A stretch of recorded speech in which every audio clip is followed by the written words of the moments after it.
Alright, this is my charge controller for my solar array. Uh, this takes the power from the solar panels, brings it in, and it boosts the power at certain times to the battery bank. If I flip this switch, that shows you the incoming charge current, which is nothing right now because I'm up before the sun all the time. All right. Now that right there is the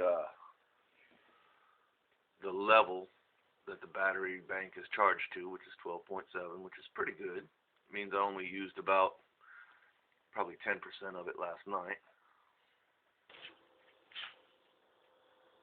Okay, now we'll go outside.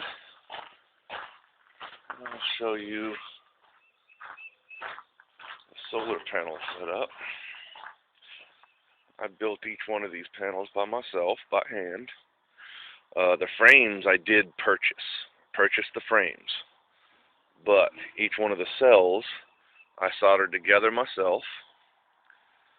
Got it on a swivel, of course. I don't know if you can see that, but this is the tabbing wire, and this is the soldering points. You solder each one of them together. On the front side, there's one long strip. That's this area here. And I solder it to that. Okay, then you put it in the frame, and you use some stuff called Slyguard 184, and it's an encapsulant.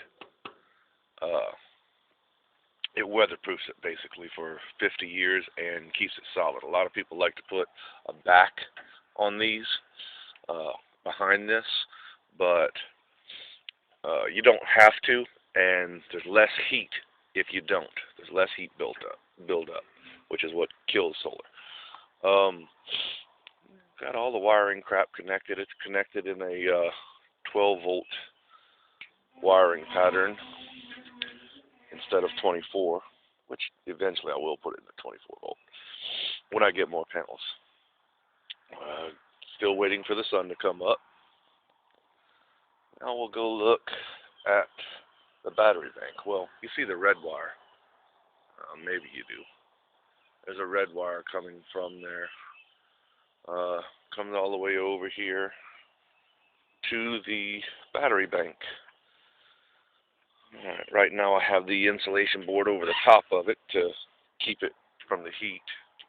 Okay, we have, let me back up.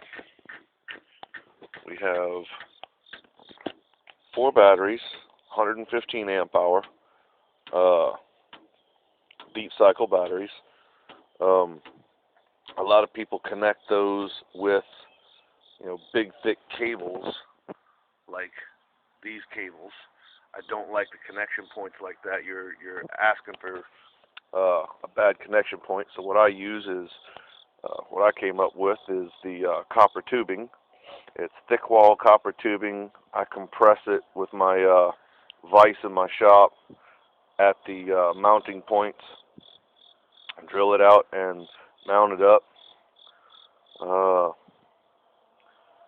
That's pretty much that. The wiring that's coming in first goes inside the little apartment and goes to the charge controller. From the charge controller it comes out and goes to the battery bank, charging the battery bank.